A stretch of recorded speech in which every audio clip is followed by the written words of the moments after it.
A continuación vamos a ver el tema del control de la iluminación. Es un tema muy especializado que nos muestra las posibilidades de integrar la iluminación dentro de nuestro control, dentro de nuestro sistema KNX. Como dice aquí, lo que vamos a tratar en definitiva es ver los tipos de control que existen y dispositivos que se tienen que emplear para poderlo realizar. ¿Y por qué es necesario integrar la iluminación dentro de KNX? Igual que cuando veíamos el tema de la climatización, lógicamente eso es porque se aporta algo, se pone un valor añadido a nuestra instalación. Entonces, bueno, en primer lugar, en los edificios públicos el CT no exige que se integren dentro de KNX, pero sí que exige un control de la iluminación que optimice los recursos, como dice el título de transparencia, o sea, que asegure la eficiencia energética. Por ejemplo, en zonas de paso, debe de haber detectores que garanticen que la luz solamente se va a encender en el caso de que haya gente y no haya suficiente luminosidad dentro de los parámetros de luminosidad que se exigen para cada una de las zonas. Se trata de ahorrar energía, como dice aquí, y también de prolongar la vida útil de las luminarias. Regular, además, la iluminación reduce la disipación térmica. Aquí hay un ahorro añadido, ya que disminuye la necesidad de la climatización, algo que de por sí ya se consigue con LED, más aún si encima solamente tenemos encendida la iluminación en el nivel necesario el tiempo que hace falta exclusivamente. Las formas de control de iluminación que podemos encontrar en el mercado podemos clasificarlas básicamente de dos maneras, que serían según la forma de encendido o según haya o no realimentación. Según la forma de encendido, pues un control de encendido apagado, un control convencional on-off, como dice ahí, o regulando mediante dimmers, lo cual también se hace hoy día bastante habitualmente en instalaciones convencionales. Por otra parte, el hecho de que haya o no realimentación permite hacer un control, como se llama, en lazo abierto, cuando no hay realimentación, o sea, a partir normalmente de una luminosidad exterior, donde no estamos controlando la variable de luminosidad que realmente queremos regular, que sería la del interior, sino que a partir de una luminosidad exterior tenemos unas tablas en las cuales decimos, bueno, pues a tal iluminación exterior le corresponde tal iluminación interior, ¿no? O otra iluminación, otro control, perdón, que sería el lazo cerrado, que lo que haría sería igual que en la climatización, estar midiendo constantemente la iluminación que estamos obteniendo como suma de la exterior más la aportada por nuestras luminarias y entonces a partir de ahí ajustar la luminosidad de nuestras luminarias en función de un punto de consigna que estableceríamos en un número de luxes determinado dependiendo de la zona que estuviéramos iluminando. Entonces, normalmente se hace un control constante de la iluminación a partir de la luminosidad interior, hoy día ya empieza a ser bastante habitual, aunque no es la única forma, también se puede hacer lo que se llama un reajuste integral, que es a partir de la luminosidad interior con encendidos en uno o más pasos, o sea, sería emplear el control on-off para en determinados bloques de luminarias conseguir mayores o menores intensidades de iluminación para conseguir una pseudo regulación a partir de del número de luminarias que se fueran encendiendo en cada caso, lo cual implica lógicamente que tendríamos unos escalones de iluminación, lo cual también significa que se va a reducir el nivel de confort de la instalación. Pero bueno, es una solución más económica en muchos casos que plantearse directamente el colocar dimmers en cada uno de los sitios, aunque hoy día, gracias a los sistemas DALI, la verdad es que las instalaciones con reactancias, o sea, con balastos DALI que permiten hacer una regulación individual mediante un bus especializado como es el DALI y luego integrarlo en KNX a través de una pasarela DALI KNX, pues realmente se consiguen hacer instalaciones de regulación bastante finas a un precio relativamente asequible. El lazo abierto, bueno, pues como hemos comentado, se hace a partir de la lectura de un sensor que está situado en el exterior. Al no haber una medida directa de la luminosidad obtenida dentro de donde estamos nosotros aportando iluminación con las luminarias que tengamos instaladas, las persianas, las cortinas o cualquier otro elemento puede afectar a la iluminación obtenida. O sea, esas situaciones cambiantes no pueden estar previstas en una tabla que es estática.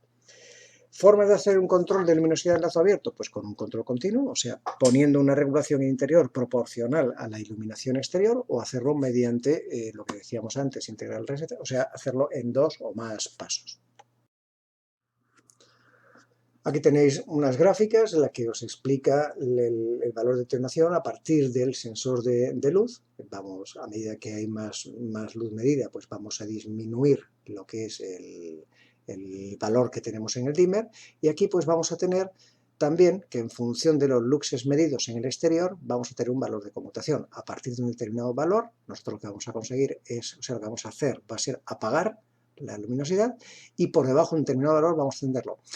Implica la utilización, como es lógico, de una histéresis que impida que haya un punto en el que la luz esté encendiéndose y apagándose constantemente, lo cual, en el caso además de determinadas luminarias, la mayoría de ellas, supondría un perjuicio para la vida útil de la luminaria. Con los aparatos que hoy día hay en el mercado es bastante frecuente encontrarse un control, o sea, una regulación constante de iluminación resuelta en lazo cerrado, tal como aparece en esta imagen de aquí, en la cual podemos ver que tenemos pues, lo que es el controlador, el actuador, la variable de control y luego una medición real de la luminosidad obtenida que afecta de nuevo al sistema de regulación. Entonces, ¿esto se emplea dónde? Pues habitualmente en instalaciones comerciales para lograr objetivos de ergonomía, de ahorro energético e incluso de prolongación de la vida útil de las luminarias, que si hablamos, por ejemplo, de luminarias LED, con el coste que tienen, pues tampoco es algo desdeñable. ¿Y qué componentes son estos que encontramos hoy en el mercado con relativa facilidad? Pues los sensores de luminosidad, que tienen una resolución logarítmica, lo que significa mayor precisión a menor luminosidad. ¿Esto por qué? Pues esto es para ajustarse también al defecto del ojo humano, que es capaz de percibir mayores cambios de luminosidad cuando estamos en ambientes con poca luz, en ambientes tenues, que cuando tenemos mucha intensidad. Pasa algo parecido con el oído. Somos capaces de diferenciar mejor los cambios de volumen a bajo volumen que hay que a alto volumen, a partir de un determinado umbral, el que suba más o menos tiene que subir mucho para que nos demos cuenta, para que apreciemos realmente ese aumento de intensidad, tanto en el caso del oído, como decíamos, como en el caso de los ojos. Bien, pues en el caso de los ojos pasa con la luminosidad, a partir de cierto nivel de luxes, hace falta que haya un incremento de luminosidad muy grande para que realmente el ojo humano lo perciba, ¿no? Entonces, donde hay que tener mucho cuidado en la regulación es en los umbrales o en pequeñas intensidades de iluminación, porque ahí es donde vamos a ser más sensibles y nos puede afectar más cualquier cambio posible que se pueda dar dentro de la regulación. El controlador, que habitualmente viene integrado en el detector, hoy día son muy empleados detectores de movimiento que incorporan ya una medición de la luminosidad interior del área que están vigilando, con lo cual ya tienen la doble función de detección de las personas, más la detección de si hace falta una luminosidad o en qué intensidad, si hacemos como aquí estamos describiendo una regulación constante de luminosidad, y a partir de ahí, a partir de este controlador, realmente tendríamos todo lo necesario si tenemos un dimmer que es capaz de interpretar objetos habitualmente de 8 bits, que le va a enviar datos de porcentaje a la luminaria para que se ponga, como veis aquí, a diferentes porcentajes según las necesidades de intensidad de iluminación. ¿Y cuáles han de ser las características que cumplan estos sensores? Pues que, como dice aquí, por cierto, son muy frecuentemente integrados en los detectores de presencia, tal como hemos comentado antes. Pues son aquellas que están limitadas un poquito por la fisiología del ser humano, que a través de los ojos pues es capaz de percibir, como dice aquí, desviaciones superiores al 15% sobre el punto de consigna. Bueno, pues tenemos un primer punto de partida. Vamos a tener que utilizar, o los detectores estos van a tener que tener una resolución, una definición que asegure que cuando ajustamos un valor de consigna no se van a producir desviaciones superiores a este valor. En el caso, por ejemplo, de tener un punto de consigna de 600 luxes, bueno, pues no debe de haber variaciones superiores o inferiores a 90 luxes con respecto al punto de, o sea, con respecto a los 600 luxes que nosotros queremos tener como punto de consigna.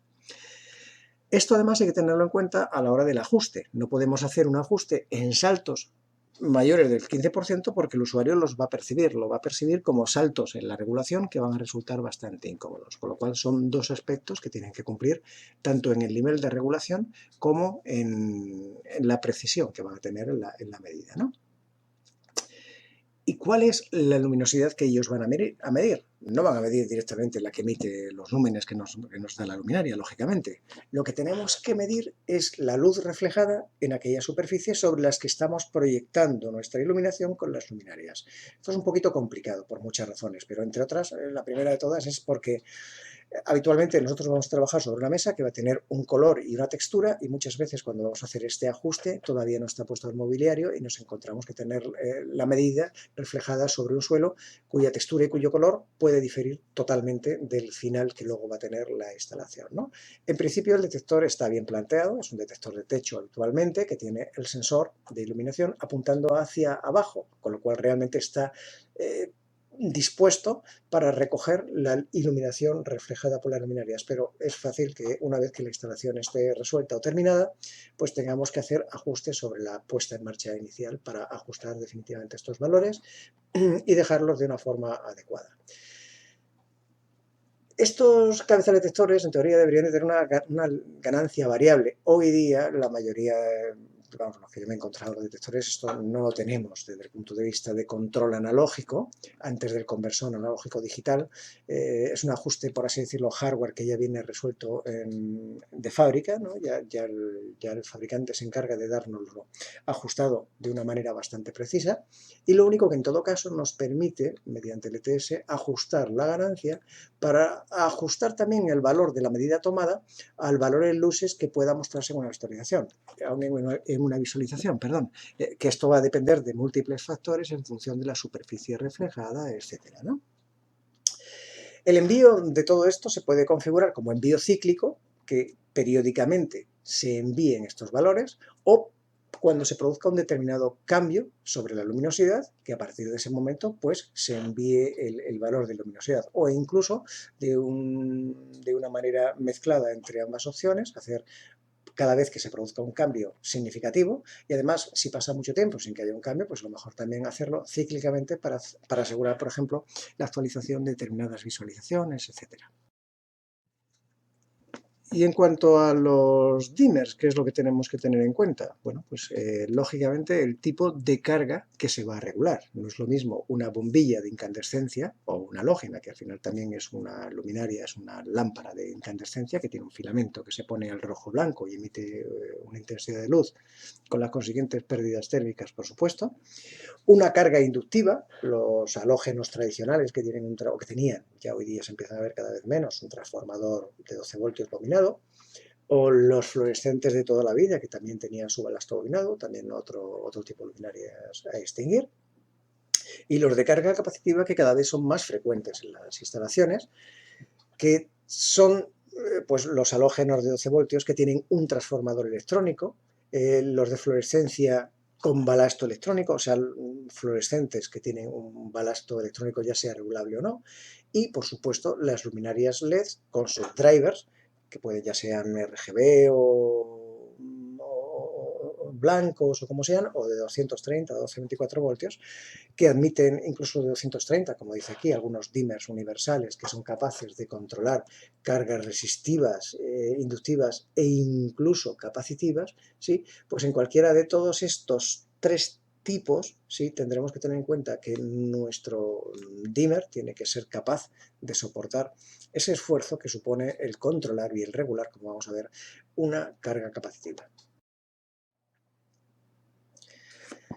¿Qué tipo de dimmers tenemos en el mercado? Bueno, pues dependerán de la forma de control. Los tradicionales, como veis aquí, el control que estamos acostumbrados a emplear es un control convencional, que lo hemos utilizado en lámparas de incandescencia y halógenos, tanto a 12 como a 230 voltios, de fluorescencia, que en realidad era un aparatito también como este, igual de aspecto que los que controlaban los anteriores, pero que nos daba una salida de 1 a 10 voltios, que permitía, en realidad se convertiría en una señal de control que ataca a la entrada de control de una reactancia regulable, y luego incluso LEDs con el driver adecuado que permitan a través de una señal de control también dar la salida correspondiente.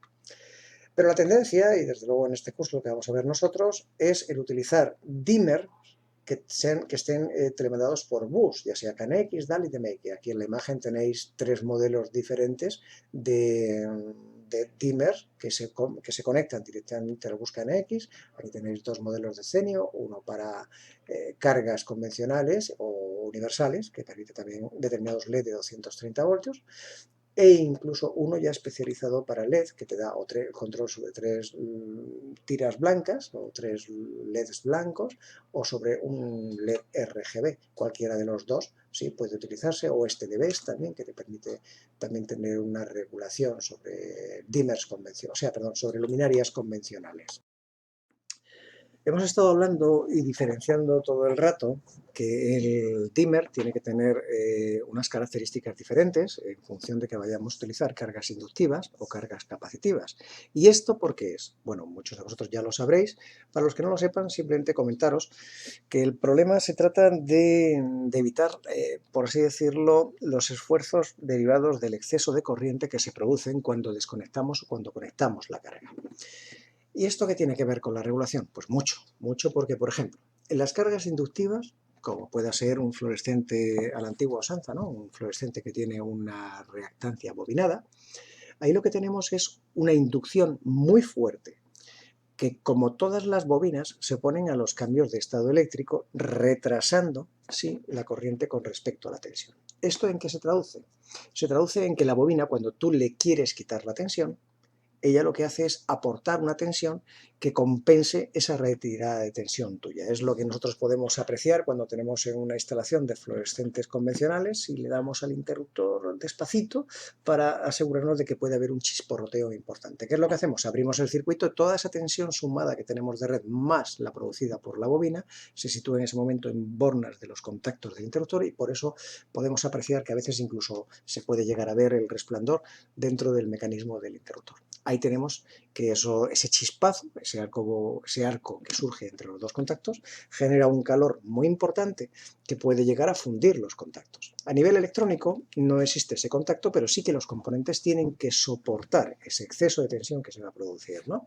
Entonces, ¿qué es lo que se hace? Pues realmente la idea es simple. Al regular, nosotros hacemos lo que se conoce en electrónica como un chopeado. Lo que estamos haciendo es que en cada ciclo cogemos del semiciclo positivo, dejamos que conduzca la corriente durante un tiempo y del semiciclo negativo otro tiempo.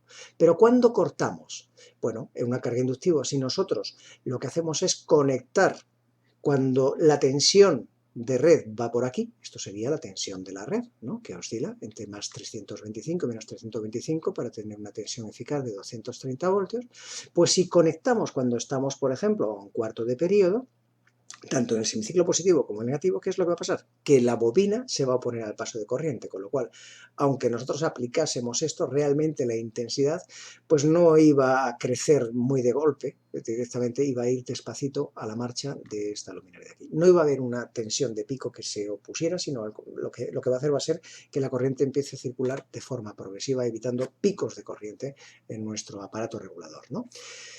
Y desconectaremos en el paso por cero, para evitar que si desconectásemos como aquí, por ejemplo, en un determinado punto que todavía hay tensión, la bobina se opusiera a ese cambio de tensión, provocando un exceso de tensión que pudiera perjudicar nuestros componentes. En las cargas capacitivas pasa exactamente al contrario. Una carga capacitiva, de manera intuitiva comentada, pues podríamos decir que es una carga que se comporta como un condensador.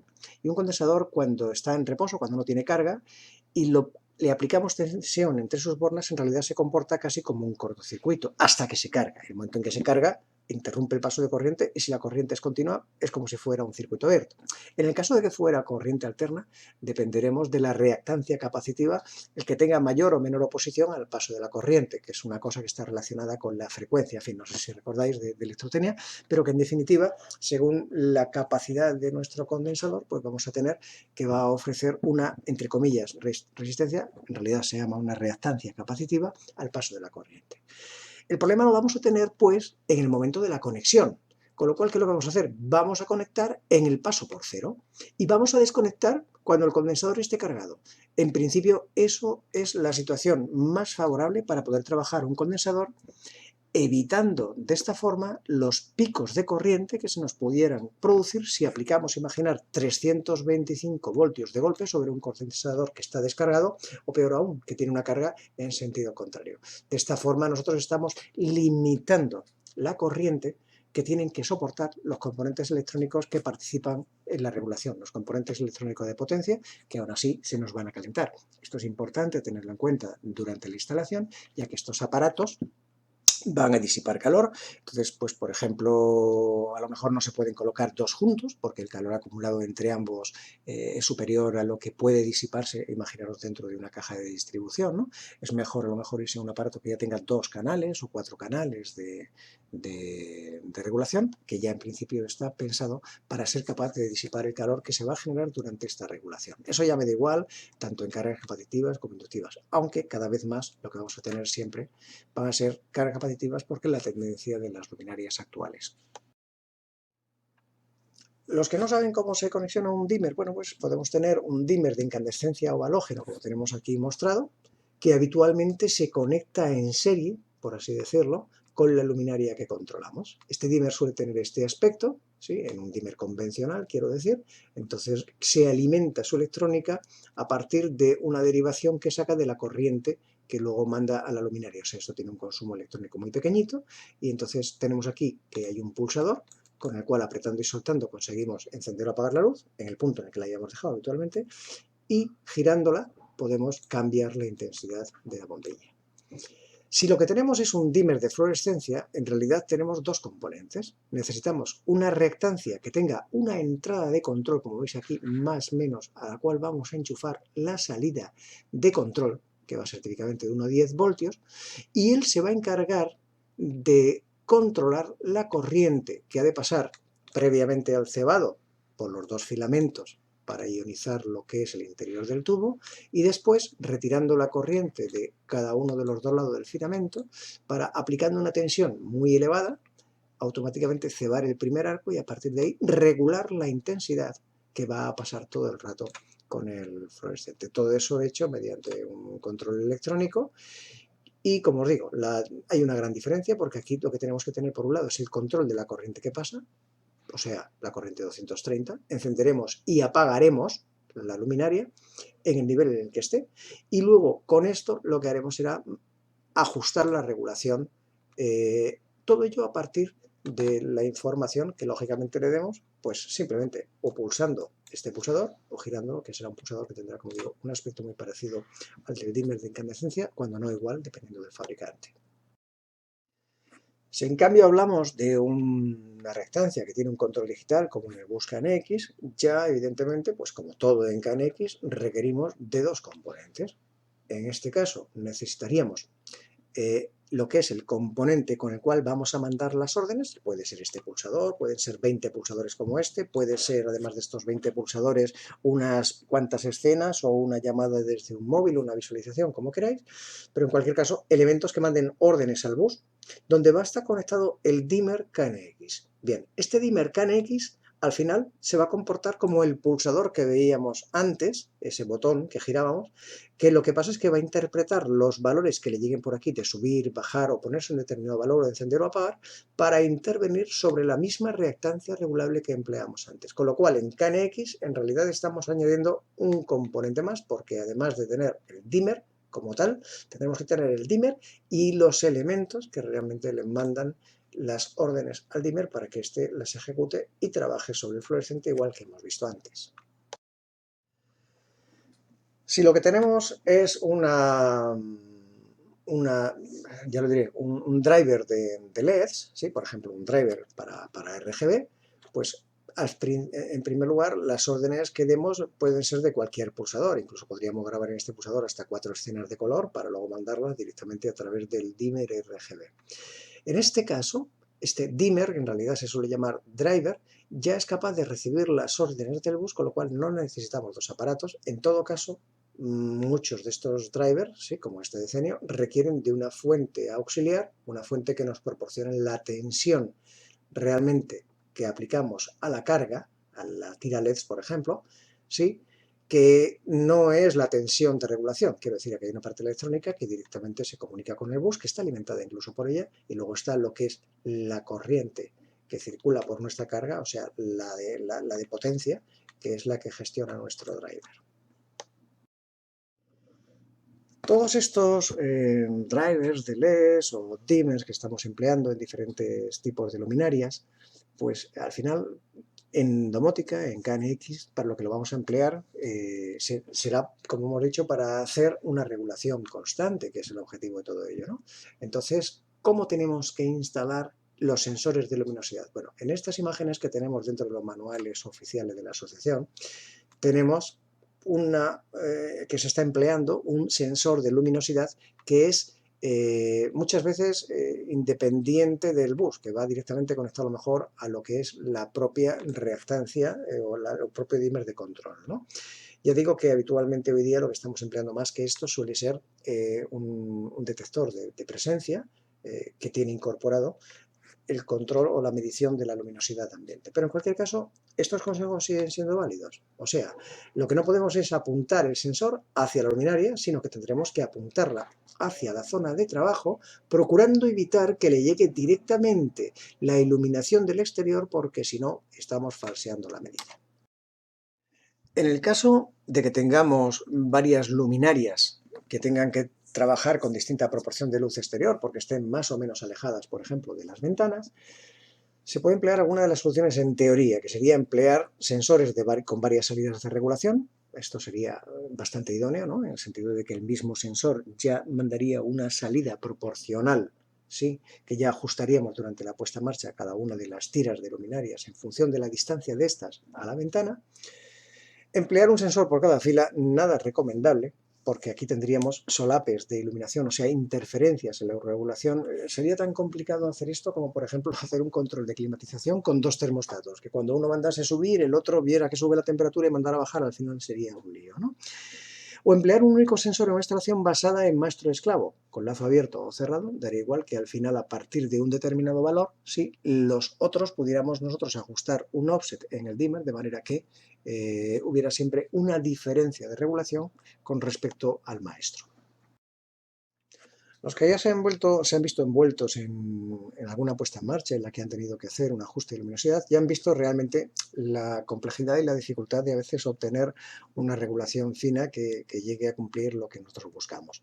Y esto es debido a básicamente un par de razones muy importantes, aparte de lo que hemos comentado antes, ya que durante la puesta en marcha no tenemos las instalaciones cómo van a quedar definitivamente, etcétera, pero es que aunque estuvieran, siempre vamos a encontrar que hay una gran diferencia de espectro entre la luz natural y la artificial. Entonces, esto ya en principio hace que el sensor, cuando esté midiendo la luminosidad que tenemos, pueda resultar engañado. Por si esto fuera poco, además, las luminarias suelen estar en el techo, las ventanas por las que entra la luz del exterior suelen estar en las paredes, con lo cual el ángulo de incidencia de esta iluminación, que procede o bien de la luminaria o de la ventana, sobre el punto en el cual estamos midiendo desde nuestro detector, es un ángulo distinto, con lo cual la luz reflejada también se refleja con un ángulo diferente y eso hace que nuestro sensor no pueda medir con la precisión a lo mejor que sería necesario. ¿Qué es lo que se tiende a hacer? Pues siempre que sea posible hay que intentar hacer la calibración con una mezcla entre la luz natural y la artificial, tal y como esté colocado el detector en esa instalación en concreto. También habrá que proceder a lo mejor a la calibración del sensor de luminosidad. ¿Qué es lo que vamos a hacer?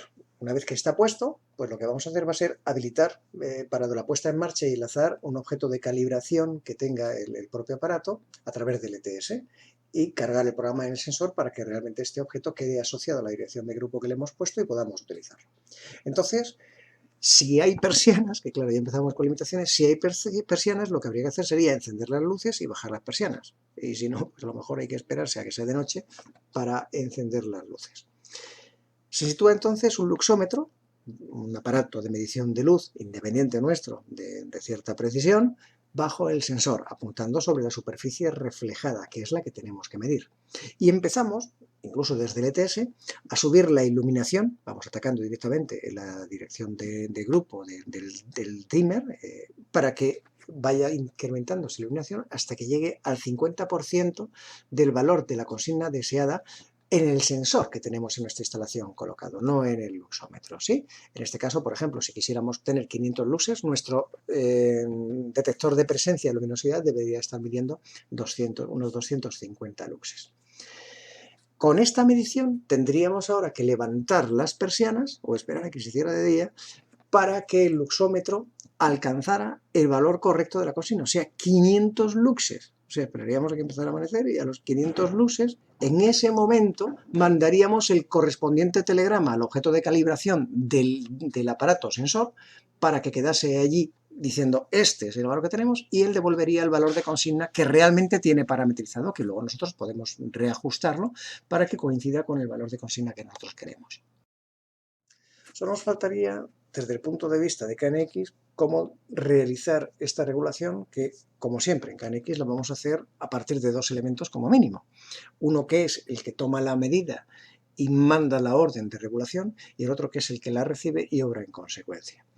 Para poder unir estos dos aparatos hacen falta objetos, como dice aquí, que sean de 4 u 8 bits. Bueno, en realidad hoy día siempre se suelen emplear de 8 bits. 8 bits significa que podemos mandar valores desde 0 a 255, o sea, tenemos 256 valores posibles, mientras que con los de 4 bits tenemos que definir diferentes grupos de escalones, como ya sabemos, y eso implica una serie de limitaciones desde el punto de vista de lo alto de ese escalón de regulación, que como recordamos hay que limitar si queremos que el usuario no lo perciba, ¿no? Sin embargo, bueno, tradicionalmente siempre los manuales nos han contado cómo hacer la regulación a partir de 4 bits, aunque yo os digo que hoy habitualmente cuando cojáis un detector de este tipo, lo que vais a encontrar es que se trabaja con 8 bits. Es importante también durante la regulación seleccionar cuándo debe desconectarse la luz, o sea, vamos bajando la intensidad de la luz a partir de qué momento queremos que se apague. Por ejemplo, si hemos alcanzado solamente el 10% o el 5% de regulación, a partir de ese momento, si tenemos que seguir bajando la intensidad de la luz, lo que tendríamos que hacer sería apagar. Esto es importante y muy especialmente cuando tenemos varias filas de luminarias a diferentes distancias de la ventana, en la cual tendremos que seleccionar cuándo se apaga cada una de ellas.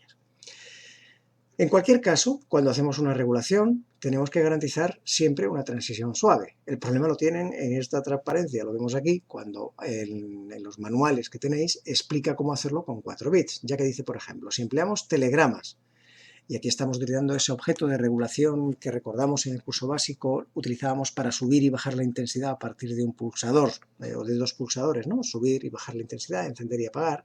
Recordáis que era un objeto de 4 bits y teníamos 3 bits para determinar el nivel del escalón, si era al 100% o en 2 tramos o en 4 tramos o en 1 partido por 64, ¿sí? Cada 2 segundos, por ejemplo. Entonces, si en el driver o en el dimmer ponemos que pase del 0 al 100% en 128 segundos, ya que 128 partido por 64 es igual a 2, pues vamos a tener que realmente vamos a conseguir una regulación bastante fina. ¿Cuál es el problema? Que en modo manual, sí, pues no nos vale, porque tendríamos que obligar al usuario a estar 128 segundos pulsando la tecla para conseguir que la regulación alcanzase el máximo o el mínimo. Se buscan soluciones de compromiso. En el ejemplo anterior, el dimmer pasa de 0 a 100%, por ejemplo, en 8 segundos, y los pasos también se hacen más gruesos. En lugar de 1 partido por 64, se hacen de 1 partido por 32. ¿Qué sucede? Que el escalón es más grande y el tiempo más rápido.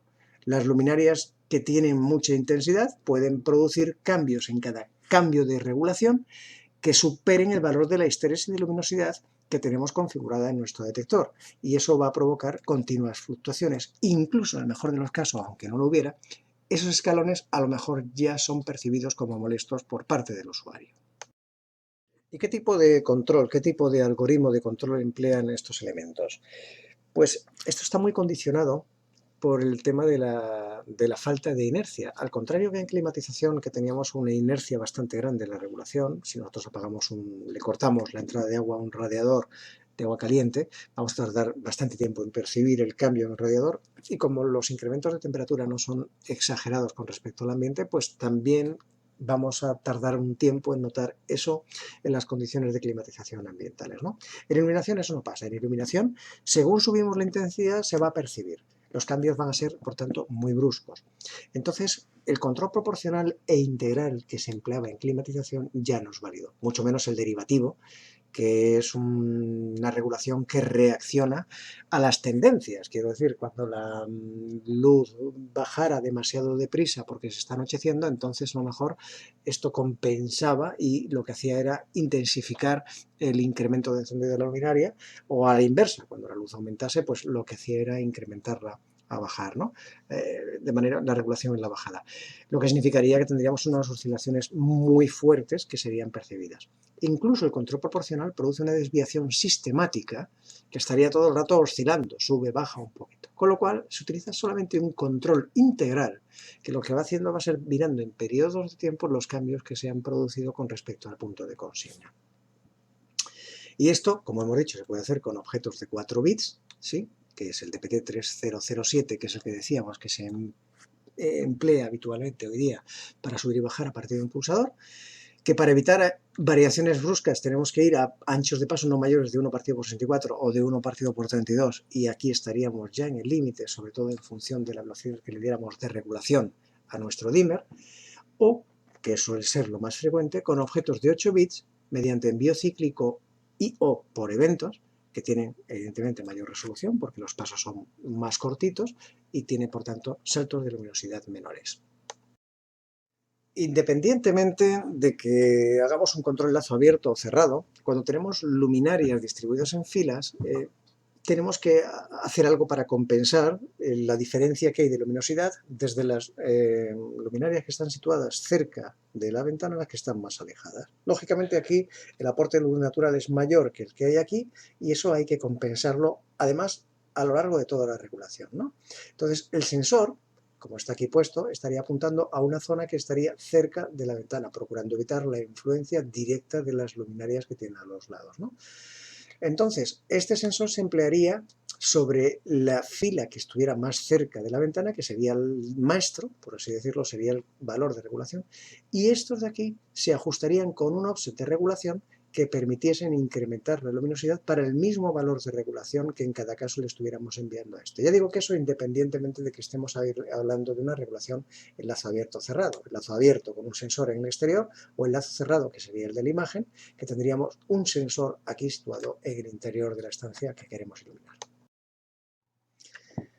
¿Y qué problema nos puede presentar esto de trabajar con offset? Pues bueno, cuando todas las luces queden apagadas, habitualmente vamos a tener un offset negativo, de manera que va a faltar luz en las filas esclavas, donde habitualmente estamos metiendo más proporción de luminosidad, pero que claro, cuando las apagamos, pues evidentemente toda la luminosidad llega desde el exterior, entonces vamos a notar menos en el interior que en el exterior.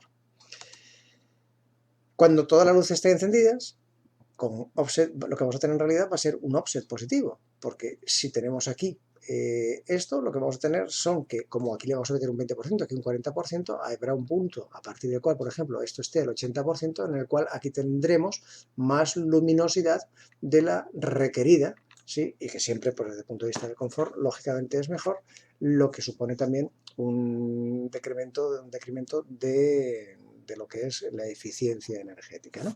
Esto va a pasar muy especialmente cuando los tubos están nuevos, que es cuando mayor eficiencia, cuando mayor rendimiento tienen, y entonces es cuando más lucen. En definitiva, las limitaciones que tenemos si trabajamos con un offset positivo es que siempre se alcanza el 100% de la luminosidad que requerimos, pero no se puede atenuar hasta el 0%, ya que deben de apagarse todas con el maestro, ¿de acuerdo? Si el offset es negativo, las luminarias esclavas sí se pueden atenuar hasta el 0%, pero nunca alcanzarán el 100% de la luminosidad necesaria, con lo cual faltaría luz en ausencia de la luz natural. ¿Qué soluciones se emplea? Bueno, pues se configura la eficiencia luminaria próxima a las ventanas como maestro, configurándolo para que se apague con más luz de la necesaria. Con eso lo que conlleva inevitablemente es un cierto derroche en ausencia de luz natural, pero en definitiva estamos intentando garantizar una luz que además eso está establecido por normativa en diferentes ambientes. No olvidemos que todo esto de la regulación que hacemos de luminosidad constante, esto se emplea en terciarios, se emplea en edificios de oficinas, colegios, desde luego no tanto a lo mejor en vivienda, donde ahí se es más libre a la hora de la regulación. La normativa es menos estricta. También se puede emplear un controlador de luz con un control dinámico con offset multiplicativo que integre una función de este tipo. Entonces, con esto lo que estamos haciendo es compensar por porcentaje el accionamiento a partir de esta función lineal. Esto es una característica que tiene que ofrecernos directamente el controlador que nos dé a nosotros. Y con esto damos concluido estas transparencias que pretenden, como digo siempre, ser un resumen, una guía, un índice de lo que tenéis en el manual, en la plataforma. Yo pienso que pueden ayudaros bastante a comprender lo que ahí tenéis, porque la verdad es que los manuales quizás no están demasiado bien explicados. Y aquí quizás yo creo que tendréis una idea más clara, que la completaremos con las prácticas, con lo cual veréis cómo poder hacer una regulación a punto de luminosidad constante, ¿no? En el próximo tema vamos a tratar el tema de la seguridad en KNX, que tiene dos aspectos muy importantes, el aspecto de, o tiene varios aspectos, el aspecto de decir una seguridad técnica de instalaciones, pues seguridad contra incendios, inundación, etcétera, o seguridad ante intrusión. Y luego otros dos aspectos que serían desde el punto de vista de decir podemos tener nuestra seguridad integrada en una central rectora de alarmas o no. Todo esto será lo que trataremos en el próximo capítulo, que será la seguridad con KNX. Muchas gracias y hasta entonces.